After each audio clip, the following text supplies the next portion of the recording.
लेकिन आज भाई जी का टॉपिक है बेहद की वैराग वृत्ति। तो कैसे भाई जी अपने अनुभव से बताएंगे कैसे हम अपने जीवन में बेहद की वैराग वृत्ति लाए और बेहद की वैराग वृत्ति किसे कहते हैं। तो भाई जी से अभी हम उनके शब्दों में सुनेंगे बेहद की वैराग वृत्ति। आदरणीय राजू भाई जी, ओम शांति।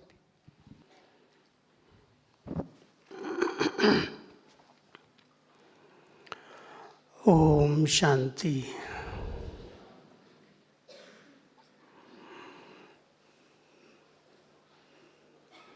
बाबा के इस बेहद घर में सभी तपस्वी मूर्त श्रेष्ठ आत्माएं तपस्या का अनुभव कर रही हैं। बाबा हमेशा कहते हैं बेहद की वैराग्य वृत्ति ही वास्तव में तपस्या है। तपस्वी आत्माएं जिनको अंदर से रहता है कि बस ये दुनिया बसार संसार है, इसमें कोई भी आकर्षण कोई भी सार नहीं है, जब ऐसी उपराम वृत्ति बन जाती है, कोई भी चीज़ आत्मा को अपनी तरफ आकर्षित नहीं करती, तो कहते हैं इसको तो वैराग्य आ गया है। तो हम सबको बाबा ने हद का वैराग्य नहीं दिलाया, बेहद का वैराग्य। सबके साथ हैं, सब प्रकार के कार्य व्यवहार कर रहे हैं, साधनों का भी प्रयोग कर रहे हैं, लेकिन सबके बीच रहते भी अगर निर्लिप्त स्थिति में रहते हैं, न्यारी और प्यारी स्थिति में रहते हैं, कहीं पर भी किसी भी हद में मैं और मेरे में फंसे हुए नहीं हैं, तो कहेंगे इसको तो वैराग्य है। क्योंकि वैराग्य के बिना त्याग नहीं होता और त्याग के बिना तपस्या नहीं होती। लौकिक में भी जब किसी ने संन्यास लिया, त्याग किया कोई चीज़ का, घर का, परिवार का, समाज का, तो उसके पीछे भी वैराग्य था। जब तक वैराग्य अंदर से नहीं आया, बड़े बड़े राजाओं महाराजाओं को भी जब वैराग्य आ गया तो राजाई का फट से त्याग कर दिया। जंगल में चले गए, किसी वानप्रस्थ आश्रम में चले गए, गुरु की शरण में चले गए, त्याग कर दिया सब चीज़ों का। फिर एकांत में बैठ कर के तपस्या की। बाबा भी हम बच्चों को कहते हैं, बच्चे सृष्टि परिवर्तन के पहले स्व परिवर्तन के लिए स्वयं के पुराने संस्कारों का, विकारी संकल्पों और विकल्पों का, विकर्मों का संन्यास करने के लिए बेहद के वैराग्य वृत्ति की आवश्यकता है। अगर कोई व्यक्ति को वैराग्य नहीं आएगा तो इन विकारों और विकर्मों से बचना बहुत मुश्किल है, मेहनत है। भले ज्ञान है, समझ है, दूसरों को समझा भी लेता है, लेकिन संपूर्ण रीति से इन विकारों का त्याग हो जाए, इनसे हम आत्माएं मुक्त हो जाएं, उसके लिए वैराग्य की वृत्ति चाहिए। कलयुग है, अंतकाल का समय है, वापस जाना है, इसलिए हर ब्राह्मण बच्चे के अंदर एक आंतरिक दिल के अंदर समझ है कि अब तो वापस जाना है, इसलिए कोई भी नया हिसाब किताब नहीं बनाना है। जो हमने इतने जन्मों में आत्माओं के साथ पार्ट बजाते बजाते हिसाब किताब बनाए हैं, उन्हें अभी योग बल से, ज्ञान और योग की शक्ति से, बाबा के साथ और सहयोग से बने हुए हिसाब किताब चुकतो करने हैं। कोई नया हिसाब किताब अब न बने, क्योंकि अब चलने का, वापस जाने का समय है। वैसे भी कहीं जाना होता है तो समेटना पड़ता है। यहाँ से आप जाएंगे तो भी अपना सब सामान समेट करके ले करके जाएंगे। घरों से आए हैं, जो जरूरी सामान था वो ले करके सब कुछ समेट करके आ गए। जब हम सबको ये पता है कि कलयुग का अभी अंतिम चरण, अंतिम समय आ गया है और हर आत्मा को वापस जाना है, कोई भी अभी छूटेगा नहीं, सबको बाबा ले जाएगा। कहता है प्यार से चलो या फिर मार से चलो, ले सबको जाऊंगा। लेकिन चलने के लिए हमें सब कुछ समेटना पड़ेगा। हिसाब किताब जो बनाए हैं उन्हें चुकतो करना होगा, कुछ भोग करके, कुछ योग से। इसलिए अंदर का अगर वैराग्य आ जाता है कि सारा संसार ही भी जाने वाला है और हम सबको वापस घर चलना है, तो इस दुनिया में, देह में, दैहिक आकर्षणों में, दैहिक संबंधों में, अनेक प्रकार के भाव और स्वभाव में रहते होते हुए भी उनसे वैराग्य आ जाता है। कोई भी चीज आकर्षित न करे। संग्रह वृत्ति और स्वार्थ वृत्तियां वैराग्य वृत्ति वाले की स्वतः समाप्त हो जाती हैं। चेक करना, सिर्फ क्लास नहीं करो। क्लासेस की विस्तार तो अब सबके पास है, बहुत कुछ सुना है, लेकिन एक अपने आप से बात करो, पूछो क्या सचमुच मैं आत्मा उड़ने के लिए उड़ता पंछी की तरह तैयार हूँ? कोई भी डाली अपनी तरफ आकर्षित तो नहीं करेगी।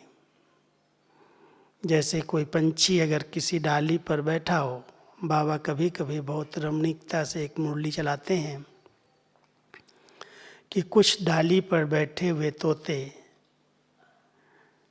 आने वाले जाने वाले राहगीर को पुकार रहे थे, मुझे छुड़ाओ, मुझे छुड़ाओ, मुझे छुड़ाओ।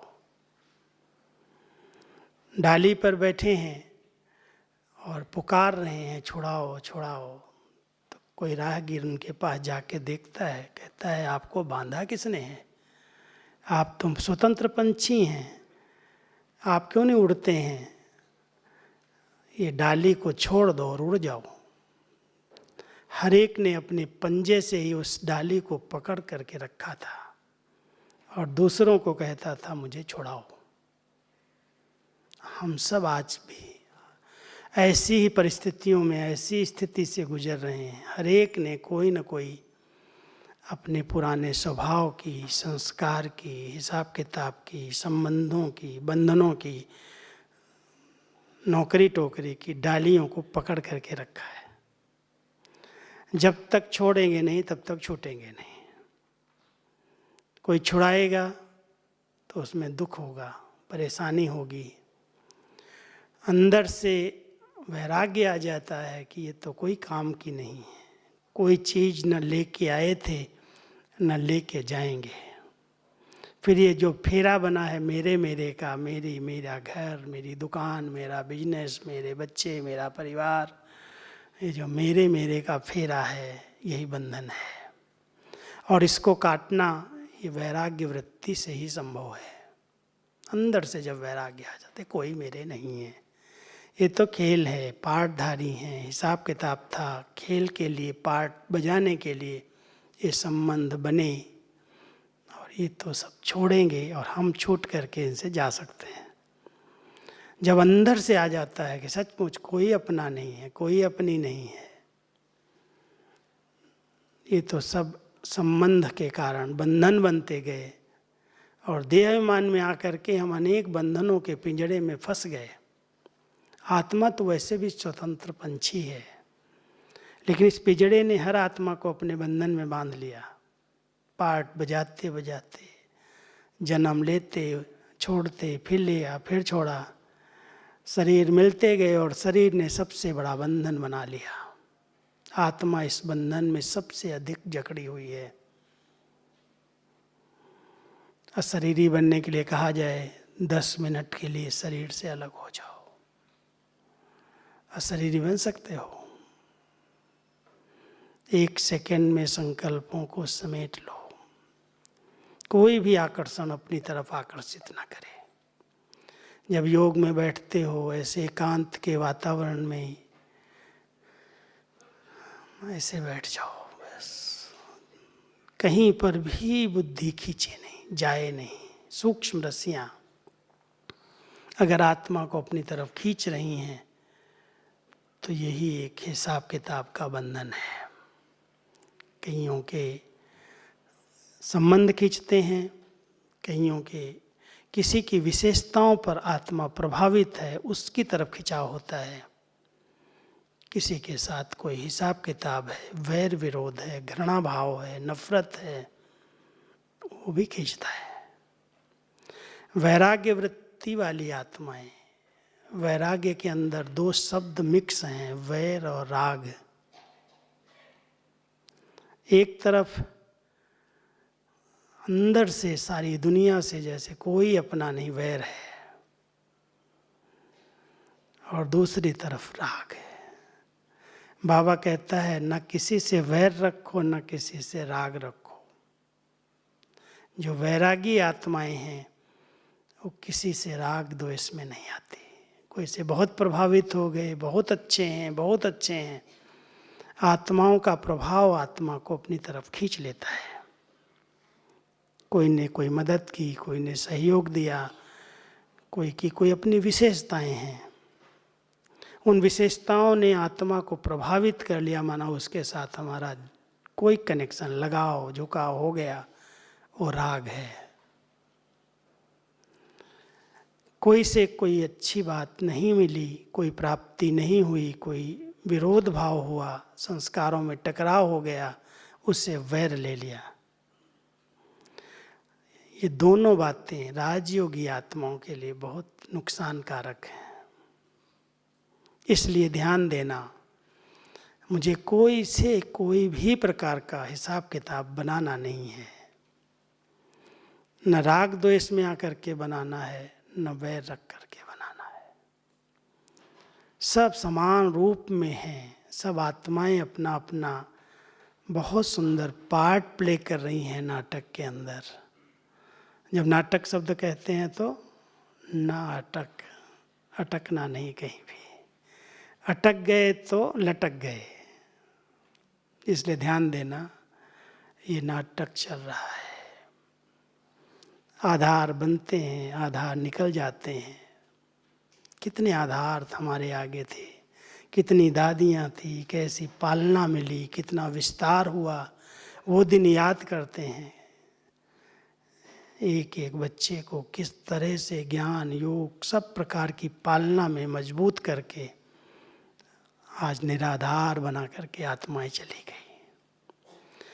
और कोई अगर उसके पीछे जरा भी अटैचमेंट हो, 1-2 कहानी सुनाता हूँ आपको। हमारी दीदी मनमोहिनी, किसने देखा है? कोई बैठे हैं ऐसे?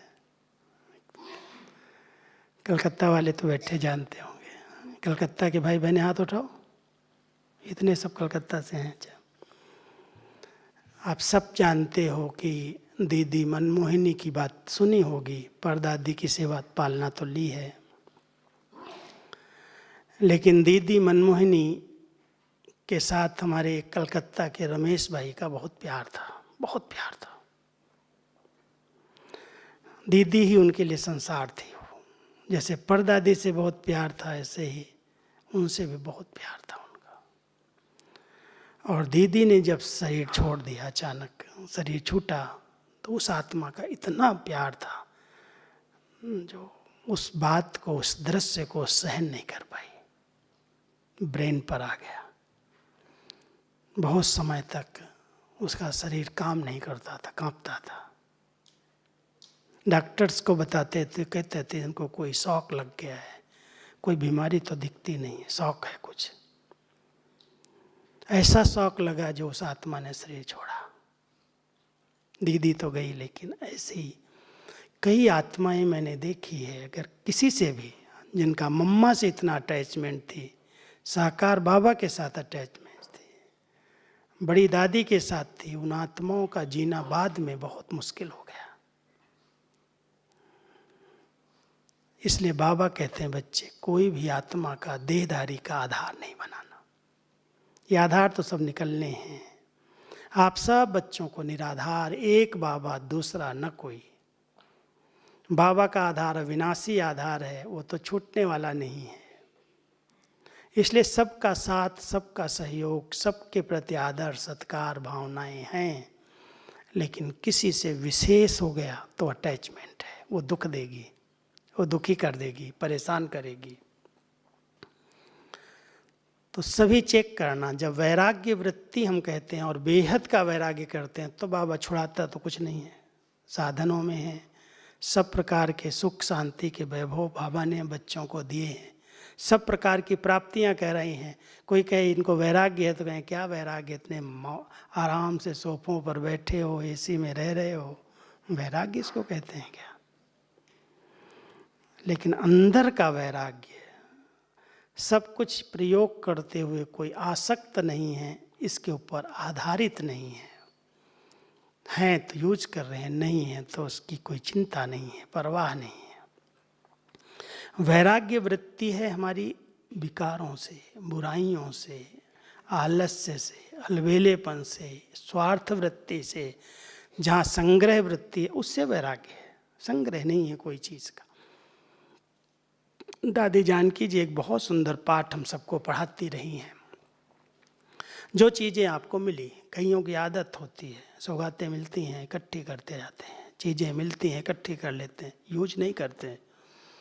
यूज वही पुरानी चीज़ें करेंगे, लेकिन जो मिलेंगी उनको संग्रह करने की आदत होती है। कहती थी अगर 6 मास तक तुमने कोई चीज़ यूज नहीं किया है तो समझो मेरे काम की नहीं है, उसको दान कर दो, दूसरों को दे दो, सेवा में लगा दो। क्यों उसको बंद करके अपने कमरे में रखा है? जगह भी घिर रही है, बुद्धि भी जा रही है, अटैचमेंट भी बढ़ रही है, इसे तो सेवा में लगा दो। इतनी उपराम वृत्ति थी। कभी भी उन्होंने कोई चीज़ को संग्रह नहीं किया, वस्त्रों को भी संग्रह नहीं किया। नहीं तो लास्ट तक भी कई आत्माएं ऐसी होती हैं, 1-2 ऐसी भी पुरानी बहनें थीं जिनको जो चीज़ मिलती गई सब अटैची भरती गई, और पहनने के लिए वही पुराना साड़ी, वही पुराने कपड़े। देखने में लगे इनके पास कुछ नहीं है, और सब अटैचियों में नए नए सब वस्त्र सजे हुए।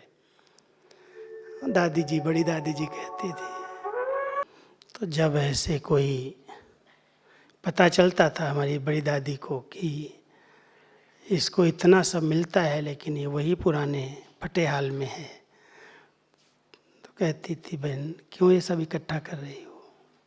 अंत समय में जब शरीर छोड़ेगी आत्मा, तो जहाँ जहाँ भी कोई संग्रह की हुई चीज़ें होंगी, कहीं पर भी बुद्धि की अटैचमेंट होगी, तो शरीर छोड़ने के समय पहले तो वहीं जाएगी ना बुद्धि।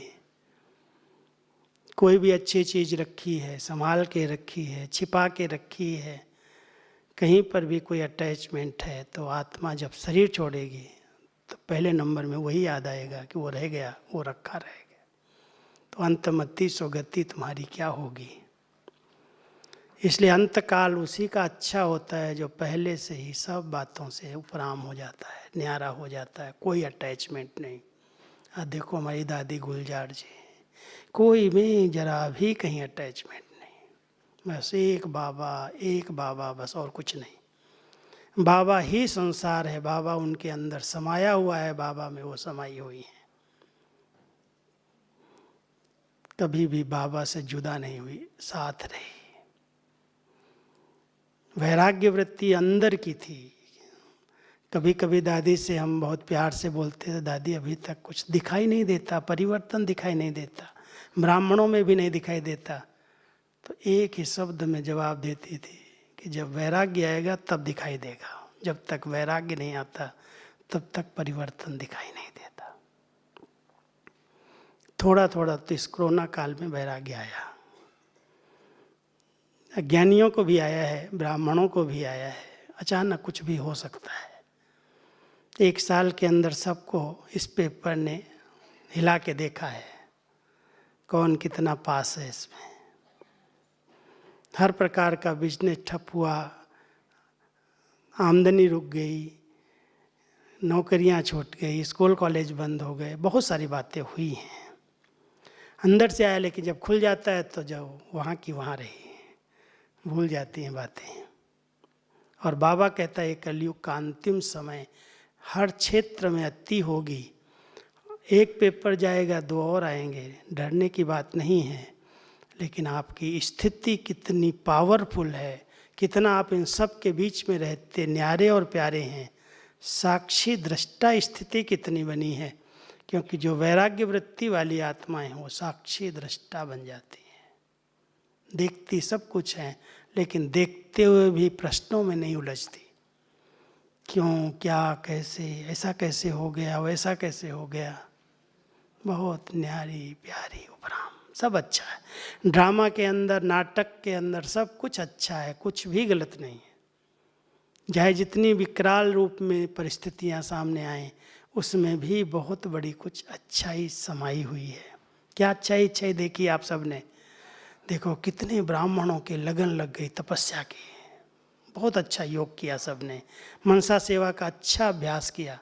जो पुरुषार्थी आत्माएं थी उनका पुरुषार्थ बहुत तीव्र हो गया, और जो अलबेली थी और अलबेली हो गई।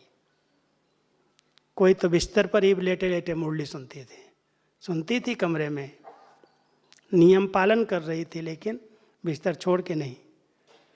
स्टूडेंट लाइफ नहीं रही।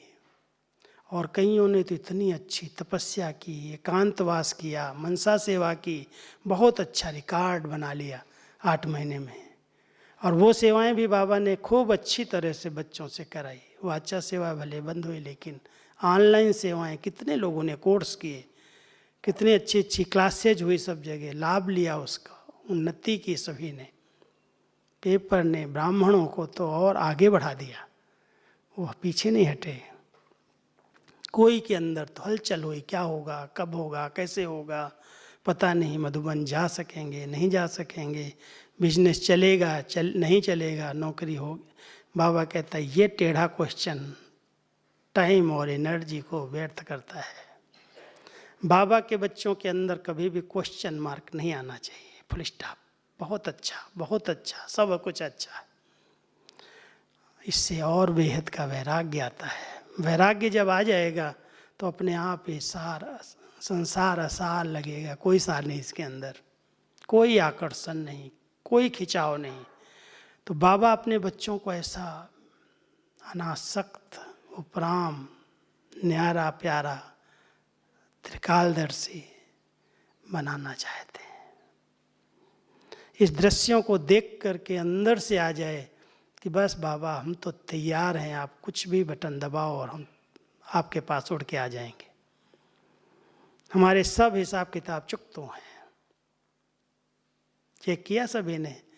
चेक करना अकेले में बैठ करके, कहीं पर भी दृष्टि, वृत्ति, स्मृति में कोई आत्मा अपनी तरफ प्रभावित तो नहीं करती है, खींचती तो नहीं है, आकर्षण तो नहीं है, कहीं भी लगाव झुकाव तो नहीं है, कहीं अलबेलेपन में अपना समय, अपनी शक्तियां हम व्यर्थ तो नहीं कर रहे हैं। इस संगम के अमूल्य समय को पर चिंतन, पर दर्शन, तेरे मेरे में अनेक प्रकार के फेरों में फंस करके गंवा तो नहीं रहे हैं। चेक करने की जरूरत है। और सबको एकांत मिलती है, चले जाओ अंतर्मुखी बन करके गुफा में बैठो, अपने आप को देखो कितना हम उपराम हैं। उपरामता की दादी की कहानियाँ सुनाऊँ मैं, जानकी दादी की। लास्ट दिनों में जो उपराम हुई हैं, ज्ञान को तो सार में ले आई, लेकिन 2 बातें हमेशा अटेंशन रखती थी। एक कहती थी मेरी अलमारी में कोई लिफाफा दे के जाए तो पैसा नहीं मिलना चाहिए। ऐसे नहीं सोचे दादी शरीर छोड़ गई और उनकी अलमारी में इतना पैसा था, इतना साधन था, सामान था। जो कोई सब यज्ञ के प्रति सहयोग देता था दादी के हाथ में आया। जब तक वो भंडारी के अंदर जमा नहीं किया है, भेज नहीं दिया है, कमरे से निकाला नहीं, तब तक नाश्ता नहीं करते थे, खाना नहीं खाते थे, सोने नहीं जाते थे। अरे मैं सो जाऊंगी तो सोई सोई अगर चली गई तो लोगों को लगेगा दादी ने इतना पैसा अपने पास रखा था। एकदम उपराम, इसको कहते उपराम वृत्ति। कहीं पर भी एक पैसा मेरी अलमारी में, मेरे पास किसी को मिल न जाए। जो कुछ बाबा के भंडारी में आ रहा है वो सब चला जाए, सफल हो जाए। दूसरा ध्यान रखती थी, कोई अगर पत्र लिख रहा है, ईमेल भेज रहा है, कोई प्रश्न पूछ रहा है, कोई बात कह रहा है, तो फटाफट कहती थी कि देखो ये बात पूछी है किसी ने, ये बात पत्र में लिखी है, राजू को बोलो अभी अभी इसको जवाब दे दो, उसको फॉरवर्ड करो मैसेज, अभी जवाब दे दो, कल मैं रहूँगी या नहीं रहूँगी। ये थी उनकी उपराम वृत्ति, वैराग्य की वृत्ति। और वैराग्य वृत्ति के कारण कहीं पर भी जरा भी किसी में अपनापन नहीं, ममत्व नहीं, कोई चीज़ अपनी नहीं, कोई सेंटर अपना नहीं, कोई अपनी एरिया नहीं। हर बात में सब बाबा का, बेहद में चली गई। वैराग्य वृत्ति आत्मा को बेहद में ले आती है, हदों से निकाल देती है। कई तो हदें ऐसी बना के बैठे, मेरा मेरा मेरा, पता नहीं लेके आएंगे साथ में क्या करेंगे, अभी तक भी नहीं छूटा है। जहाँ पता है सबको कोई चीज़ साथ जाने वाली नहीं है, फिर भी उसके पीछे समय जा रहा है, शक्तियाँ जा रही हैं, टकराव हो रहे हैं, विघ्न आ रहे हैं, सेवाएं वृद्धि को प्राप्त नहीं हो रही हैं। कोई एरिया छूटी हुई, अगर कोई आकर के दूसरा वहाँ सेवा कर लेता है तो उससे दुश्मनी ले लेते हैं। क्या है जीवन, आखिर क्या कर रहे हैं? मान लो कोई सेवाएं रही हुई हैं और कोई दूसरा आकर के वहाँ कोई सेवा कर रहा है बाबा की, बड़े दिल से स्वागत करना चाहिए, उनको ऑफर करना चाहिए, बहुत अच्छा है। हम नहीं कर सकते, आपने किया तो बहुत अच्छा, बाबा का संदेश तो गया। ये है बेहद की भावनाएं। वैराग्य वृत्ति वाली आत्माएं कोई हद की एरिया को, हद के स्थान को, हद के स्टूडेंट्स को, व्यक्तियों को ये नहीं कहते मेरे हैं। कभी किसी दादी ने कहा हो कि मेरे स्टूडेंट हैं, मेरी बहनें हैं, मेरे भाई हैं, मेरा जोन है, मेरा मधुबन है, कभी नहीं कहा। सब कुछ मेरा होते हुए भी कहीं भी मेरेपन की अटैचमेंट नहीं आई। ये वैराग्य वृत्ति की निशानी है। जब आत्मा के अंदर वैराग्य आ जाता है कि ये तो बाबा ने मुझे सेवा का खेल दिया है, खिलौना दिया है। और बाबा कई बार कहते हैं बच्चों को बिजी रखने के लिए सेवा का खिलौना है, सेवा आधार नहीं है। सेवा तो बाबा चाहे तो 1 सेकंड में साक्षात्कार करा के करा देगा। बाबा को प्रत्यक्ष होने में कितनी देर लगती है? 1 सेकंड में दर्शन कराएगा, साक्षात्कार होगा, लोग भागेंगे, पहचान लेंगे। लेकिन बच्चे बिजी रहें, इनका समय, संकल्प, धन संपत्ति सफल हो, इसलिए बाबा ने सेवा का खिलौना दिया, खेलो बच्चे, बिजी रहो।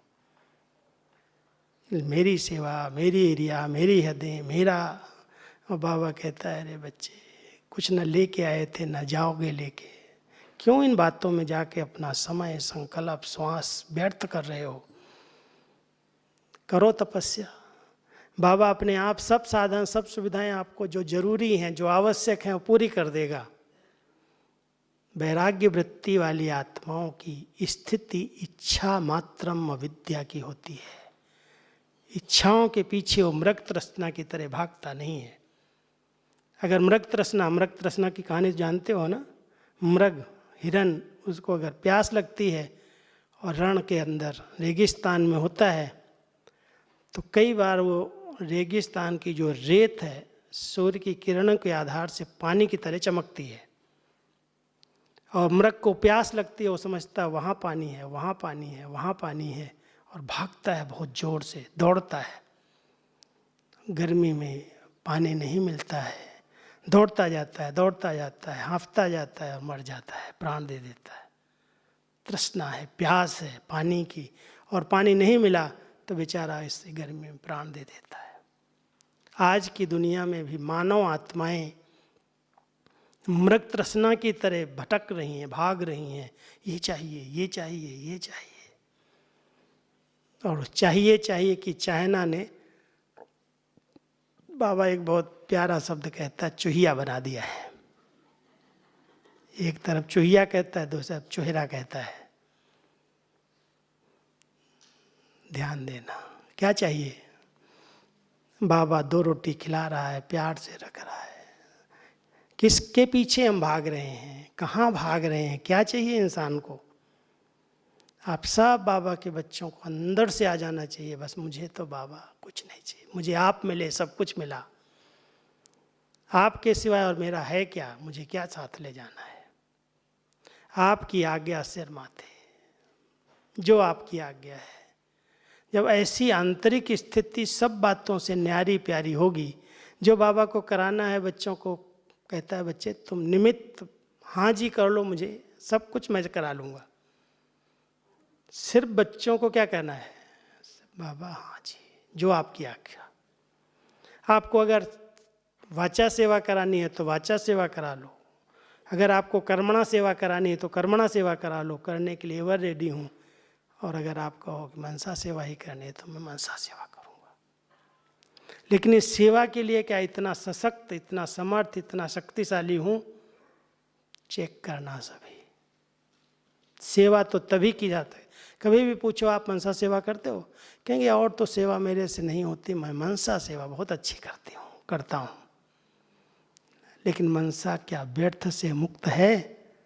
मनसा समर्थ शक्तिशाली है, मनसा आपके कंट्रोल में है, जहाँ चाहो जब चाहो उसको ब्रेक लगा सकते हो, ऐसी कंट्रोलिंग पावर है, तब मनसा सेवा होगी। दादियों ने इस बात को प्रैक्टिकल बहुत अटेंशन से अपने मन को ब्रेक लगाना सीखा, कभी भी प्रश्नों में उलझी नहीं। इतनी सरल चित्त नेचर हमारी दादी ने कैसे बनाई, गुलजार दादी ने, इतनी सरल चित्त, सब बातें उनको पता है, उनके पास जोन की जवाबदारियां हैं, उनके पास यज्ञ की इतनी सारी जवाबदारियां, सब प्रश्नों, सब बातों का पता है, सबका उत्तर देना है, सबके बारे में बाबा से राइट जवाब ले लेना है। लेकिन कोई अंदर मन में उलझन नहीं, कोई प्रश्न नहीं, क्यों क्या में कभी उलझी नहीं। इतना शीतल सरल स्वभाव जो भगवान ने उसको यूज कर लिया, ऐसा बन के दादियों ने दिखाया। दादी को देखा, बड़ी दादी को देखा, सदा यही बाबा बैठा है, बाबा करा रहा है, बाबा का कार्य है, बाबा का यज्ञ है। कभी भी कोई बातें आती थी, बड़ी बातें दिखाई, अरे बाबा का यज्ञ, कौन क्या कर सकता है? इतना निश्चय बुद्धि और इतनी निश्चिंत स्थिति, कभी कोई चिंता की रेखा उनके जीवन में दिखाई नहीं दी। कितनी भी बड़ी बातें यज्ञ के आगे क्या नहीं आई। जब वृद्धि होती है, विस्तार होता है, तो बातों का भी बवंडर आता है, लेकिन उस बातों के बवंडर में कहीं अपनी बुद्धि को अटकाया नहीं। बाबा बैठा है, सब ठीक कर देगा, सब हो जाएगा, क्यों सोचना, हमें क्या करना, हम थोड़ी जवाबदार हैं, उसका यज्ञ है, उसके बच्चे हैं, उसका परिवार, उसको अपना कार्य कराना है, हम क्यों प्रश्न करें।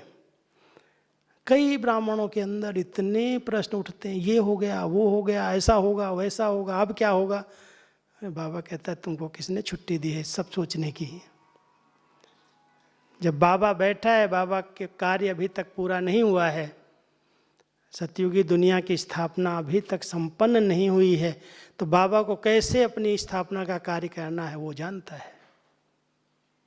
आज 69 तक साकार बाबा के द्वारा पार्ट बजाया, इतना सारे कार्य करके दिखाए, और साकार बाबा गए उसके बाद प्रश्नों की हलचल बच गई थी, और बाबा ने अपने रूप को बदला और अव्यक्त पार्ट शुरू किया। आज 50 साल इतना बड़ा यज्ञ विस्तार को पाया, इतनी सेवाएं बढ़ी, विस्तार हुआ, तो क्या बाबा बीच मझधार में यज्ञ को छोड़ के कहीं चला जाएगा? सोचने की बात है। क्यों प्रश्न कर रहे हैं, क्यों उलझन में आते हैं? जब बाबा इसका खुद बागडोर अपने हाथ में लेकर के चला रहा है, तो कैसे बच्चों की, कोई कहता नए नए आएंगे उनको कुछ नहीं मिलेगा, बाबा का कोई अनुभव नहीं होगा, हम लोगों ने तो बाबा को साकार में देखा, इतनी पालना ली। अब पालना की विधि तो बदलती रही, हर 14 साल के बाद बदलती रही है, अभी भी बदली है, और बाबा अपने बच्चों को जरूर जन्म देगा तो पालना भी करेगा। अगर कोई नए बच्चे जन्म ले रहे हैं, आ रहे हैं ज्ञान में, तो क्या भगवान के मिलन की उनकी अनुभूति नहीं करेंगे? करेंगे। बाबा अपने अव्यक्त रूप से कोई न कोई प्रकार से टच करके, साक्षात्कार करा के उनको अच्छे अनुभव करा देगा। हम क्यों क्वेश्चन करें, क्यों प्रश्नों में उलझें? बाबा के बच्चे कभी भी नॉलेजफुल होकर के प्रश्नों में उलझते नहीं हैं, बड़ा शांत, शीतल, सरल।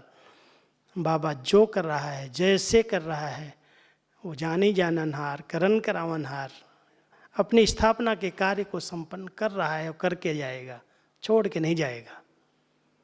हमारी आने वाली सतयुग की दुनिया जब तक नहीं आई, जब तक गेट नहीं खुला सतयुग का, पहले परम धाम का गेट तो खुले, कई आत्माएं उलझ करके अभी क्या है, बाबा का जन्म हो जाएगा, हो गया, क्या हो गया, क्यों उलझ रहे हैं, क्या जरूरत है इसमें उलझने की।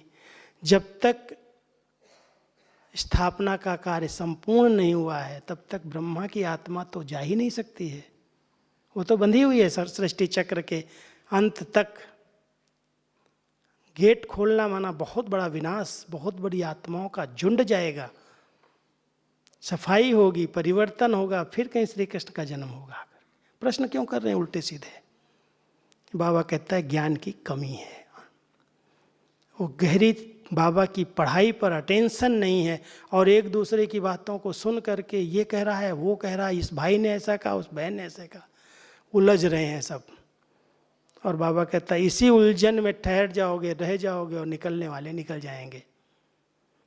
इसलिए बाबा के बच्चों को अंदर से आंतरिक वैराग्य हो कि मुझे तो कोई भी बातों की हलचल में नहीं जाना है। अपनी स्थिति को बहुत एक रस एकाग्रचित बनाओ, एक बल एक भरोसा, एक बाबा दूसरा न कोई, किसी भी देहधारी की बातों के प्रभाव में नहीं आना। कोई कुछ भी कह रहा हो, कहने दो उसको, कितना भी ज्ञानी योगी बड़ा हो, अगर बाबा के महावाक्यों के अलग होकर के कोई बात कह रहा है, माना उसकी अपनी बुद्धि की कोई न कोई बात मिक्स है। आत्माएं अपनी बुद्धि को मिक्स करती हैं और हम लोग उस पर विश्वास कर लेते हैं, बड़ी भावना रखते हैं, और कई बार भावना में बह करके अपनी सत्यानाश कर लेते हैं। बहुत अटेंशन देने की जरूरत है। भावना में एक बाबा हमारा है, दूसरा कोई नहीं। कोई कितना भी विद्वान हो, कितनी अच्छी उसकी बुद्धि हो, अच्छी क्लासेज कराने वाला हो, लेकिन अगर बाबा की मुरली के सिवाय कोई बात कर रहा है, अपनी मन की बात सुना रहा है, बुद्धि से चला रहा है, माना आपको बहुत सावधान रहने की ज़रूरत है। नहीं तो कहीं ना कहीं फंस जाओगे, कहीं ना कहीं उलझ जाओगे, और खुद नहीं उलझते अकेले, कई साथियों को उलझा देते। इसलिए बहुत ज़रूरत है वर्तमान समय अपनी स्थिति को एक रस अचल अडोल अंगद के समान मजबूत बनाने के। नहीं तो माया तो बहुत बड़े बड़े पेपर लेकर के आएगी। बाबा कई बार कहते हैं जब बाबा आता है तो बाबा बन करके भी कई बाबाएं निकल जाते हैं, उनके समान बन जाते हैं, वैसी आवाज़ में बोली बोलने लगते हैं कि बाबा का यहाँ पाठ चलने लगा, अब एक तो आवाज़ निकालने लगते हैं। सब क्या है, माया नहीं है क्या? और बाबा तो कहता है भूत है, भगवान कहाँ आएगा यहाँ?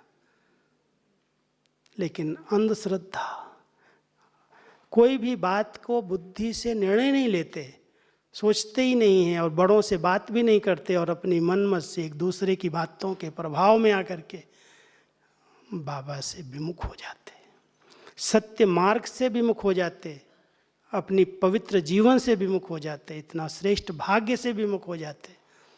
सब बाबा के बच्चों को त्रिकालदर्शी बनना है, नॉलेजफुल बनना है। बाबा ने जो पढ़ाया है, जो सिखाया है, जैसा वो बनाना चाहता है, बाबा ने इतनी पालना दी है। 48 साल बाबा ने अव्यक्त मुरलियों के द्वारा हम सबको बहुत ऊंचे से ऊंची स्टेज, फरिश्ता स्टेज, संपन्न स्टेज, संपूर्ण स्टेज, कर्मातीत स्टेज किसको कहा जाता है, बहुत अच्छी तरह से बताया हुआ है। अभी समय आ गया, जैसे पेपर होने वाला है तो टीचर साक्षी हो जाता है, वो फिर नहीं बताता कुछ भी, फिर पढ़ाता नहीं है। पेपर का समय है, अभी आपने जो पढ़ा है उसको प्रैक्टिकल करके दिखाओ। वो फिर मदद करने के लिए आगे नहीं आता। बाबा की बहुत मदद मिलती थी, बाबा कैसे होता था, बाबा कहता है जब तक मदद दी, बाप रूप से, शिक्षक रूप से पढ़ाया, मदद की, लेकिन अब पेपर के समय पर भी बाप टीचर मदद नहीं करता है। आप सब निराधार होकर के जो पढ़ा है, जो पालना ली है, उसका रिटर्न करो। ज्ञान की गहराई में जाओ, मुरलियों की अच्छी स्टडी करो, और अपने स्वरूप में उतार करके उसको चिंतन में लाते लाते उसका स्वरूप बन जाओ। दिखाई दे सचमुच भगवान ने इनको पढ़ाया है, ऐसा बनाया है, उसने इनको गढ़ा है, ऐसी मूर्तियाँ बनाई हैं। तो हम अपनी मूर्तियों से, अपने चेहरे से, अपने चलन से, अपनी खुशनुमा जीवन से, प्रसन्नचित जीवन से बताएं कि सचमुच भगवान ने हमें पढ़ा कर इतना ऐसा बनाया है। देख लो हमारे जीवन, कोई हलचल नहीं है, कोई टेंशन नहीं है, कोई प्रश्न नहीं है, आत्मा बिल्कुल प्रसन्न चित्त प्रफुल्लित स्थिति में है, कोई से राग द्वेष नहीं है। बस मेरा तो एक बाबा, दूसरा न कोई। ऐसी निराधार स्थिति, एक बाबा के साथ लगन में मगन स्थिति को वैराग्य वृत्ति की स्थिति कहते हैं। और अगर दूसरी जरा भी कहीं भी जा रही बुद्धि है, कहीं भी आकर्षण हो रही है, कहीं पर भी कोई चीज़ खींच रही है, माना वैराग्य नहीं आया अभी तक। वैराग्य जो शब्द है, कई बार एक प्रश्न आता है कि सतयुग की रचना अचानक योग बल से कैसे शुरू हो जाएगी? कलयुग अंत तक भोग बल की सृष्टि है, और विनाश होने के तुरंत बाद अनादि अविनाशी सृष्टि होने के कारण कलयुग की जो रहे हुए बच्चे अंत समय में बचेंगे, विनाश में बच जाएंगे, वो नई सृष्टि को शुरुआत करेंगे। उनके पास योग बल कहाँ से आएगा? बाबा ने कई बार रहस्य सुनाए हैं कि ऐसे समय पर वो आत्मा जो बची हुई है उसको वैराग्य आएगा, और इतना बड़ा विनाश देख करके इतना भयानक वैराग्य होगा, कुछ भी अच्छा नहीं लगेगा, विकार तो नाम निशान नहीं रहेंगे। और उस वैराग्य वृत्ति के अंदर जो आत्मा आने वाली है उसका अपना योग बल है। इसलिए पहले माँ को साक्षात्कार होता है विष्णु चतुर्भुज का, और फिर वो आत्मा प्रवेश कर दिया करके जन्म होता है। वैराग्य वृत्ति उस आत्मा का योग बल, इन दो के कंबाइंड से योग बल की रचना शुरू होती है। अब ये बात कौन समझ सकता है कलयुग के अंदर कि सृष्टि का भोग बल की उत्पत्ति का समय अब समाप्त हो रहा है। अभी तक भी लोग, कईयों को बच्चे नहीं है तो सोचते हैं कोई अडॉप्ट कर लें, ब्रह्मचर्य का हम पालन कर रहे हैं, ये कर रहे हैं, वो कर रहे हैं, बच्चे अभी नहीं हो रहे हैं तो चलो एक दो अडॉप्ट कर लिया जाए। मेरे पास आते हैं, क्यों कर्म बंधन बना रहे हो? भगवान ने आपको कितना ऊंचा भाग्य दिया है, फिर भी रस्सियाँ खींच रहे हैं, बंध रहे हैं। अब बंधने का समय है क्या? अब तो कलयुग की जनरेशन को ब्रेक देने का समय है, जनरेशन करने का समय नहीं है। विचार करो इस पर। बीज को ही खत्म करना है कलयुग के। अब कलयुग का बीज खत्म हो रहा है और फिर बीज बो करके रचना कर रहे हो। सोचना, विचार करना इस पर। कभी संकल्प में भी उत्पत्ति न हो। बाबा ने सब संकल्पों को ब्रेक दिया, और कई ऐसे परिवार हैं जिनकी जनरेशन सभी स्टॉप हो गई। मान लो जैसे आज लौकिक में मैं इकलौता बेटा, मैं ब्रह्मचारी कुमार, आगे जनरेशन चलेगी क्या? स्टॉप हो गई ना। लोग समझते हैं अरे कुल दीपक चाहिए, ये चाहिए। हमने कहा देख लो विनाश में कोई कुल दीपक काम आए? कोरोना काल में कोई कुल दीपक ने दीप वो दिया जा करके? अग्नि संस्कार किया क्या? देख भी नहीं पाए, दर्शन भी नहीं कर पाए। अब जब ऐसा समय दिखाई दे रहा है, फिर कुल दीपक क्या करेगा करके? किसके लिए चाहिए? लेकिन अल्पज्ञ बुद्धि आत्माएं अभी भी, ज्ञानी आत्माएं भी प्रश्न करती हैं आकर। कल एक मेरे पास युगल आया, 4 साल से ज्ञान में है, बच्चा नहीं है कोई, सास ससुर पीछे पड़ गए हैं, एक बच्चा तो होना चाहिए, कैसे चलेगा कुल? कहती भाई साहब क्या करूं, हमने तो व्रत ले लिया बाबा के आगे, मैं एक अडॉप्ट कर लूं? नया बंधन कहाँ से संकल्प कर रहे हो? सामना करो, क्या जरूरत है किसी बंधन में बंधने की? लेकिन हिम्मत चाहिए, शक्ति चाहिए अंदर से, बहुत भावना और विश्वास चाहिए कि भगवान के कार्य में हम मदद कर रहे हैं। ये पवित्रता केवल मेरे लिए थोड़ी है, तो भगवान की स्थापना के कार्य में हमारा सहयोग है, उसको हमारी इसकी मदद की ज़रूरत है। नई सृष्टि की रचना करनी है उसको। जब इतने सारे बाल ब्रह्मचारी, इतने युगल तैयार हो जाएं, घर गृहस्थ में रह करके पवित्र और योगी बने, तब तो नई सृष्टि का प्रारंभ होगा। अब उसमें अगर कोई बंधन बांध ले, नए नए बंधन क्रिएट कर ले, तो बाबा क्या कहेगा? इससे जैसा बेसमझ और कौन होगा? इतना ऊंची समझ देने वाला समझ दे रहा है, फिर भी कोई न कोई अपनी मन मत से कुछ कर रहे हैं, तो बाबा मुस्कुराता है और क्या करेगा? उनका हिसाब किताब, उनके कर्म बंधन उनको वो जाने। हम लोग राय नहीं देते इस बातों की। मेरे से कोई ऐसे प्रश्न आते, हम कहते बहन जो बाबा ने नहीं सुनाया मैं नहीं सुनाता, जितना बाबा ने कहा है वो मेरे से पूछ लो, मैं बता देता हूँ। मेरे पास सारा रिकॉर्ड है, साकार का, व्यक्त का, पीयू का, सबका रिकॉर्ड है। जो उन्होंने कहा है, जितना कहा है वो मैं सुना सकता हूँ। उसके बाहर की एक बात भी पूछोगे मुझे नहीं पता। आपके अंदर उठते हैं प्रश्न, आप जानो। आपकी दीदियाँ अगर आपको राय देती हैं तो भले करो जा करके, मैं नहीं राय देता। बहुत समझ की जरूरत है। कलयुग का अंत समय आ गया, वापस जाने का समय। अभी तक वैराग्य नहीं आ रहा है, और वैराग्य नहीं आएगा तो ये न विकार छोड़ेंगे पीछा, न संस्कार पीछा छोड़ेंगे, न कर्म बंधन छोड़ेंगे, न साधन और सुविधाएं छोड़ेंगी। ये महल बना लूँ, ये रिट्रीट सेंटर बना लूँ, ये कर लूँ, ये कर लूँ। अब बाबा कहता रे बच्चे, विस्तार को सार में लाने का समय है। कहाँ जा रहे हो, किस लिए? जो बाबा को कराना है करा रहा है, हो रहा है। लेकिन आप अपनी बुद्धि को बहुत लाइट बनाओ, हल्का बनाओ, विस्तार को सार में ले आओ, बुद्धि के विस्तार को समेट लो। जो कराना होगा कराएगा बाबा, मुझे तो कुछ नहीं चाहिए। ऐसी श्रेष्ठ स्थिति बने, इसके लिए इस वैराग्य वृत्ति को गहराई से समझना। ये शमशानी वैराग्य नहीं है।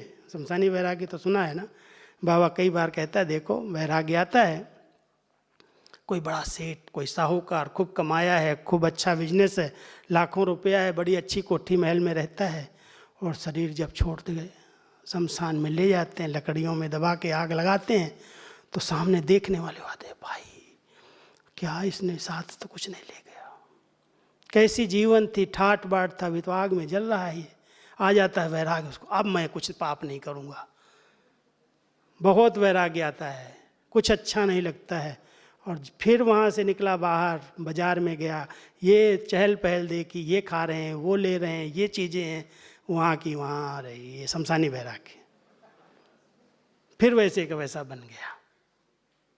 बाबा कहता है, बच्चे तुमको ये शमशानी वैराग्य नहीं दिलाता हूँ मैं, अंदर से वैराग्य। अंदर का वैराग्य माना राज ऋषि हूँ।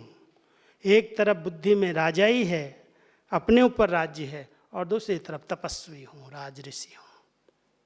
तो ऐसे राज ऋषि माना बेहद के वैरागी, और मधुबन, मधु माना मधुरता और बन माना वैराग्य।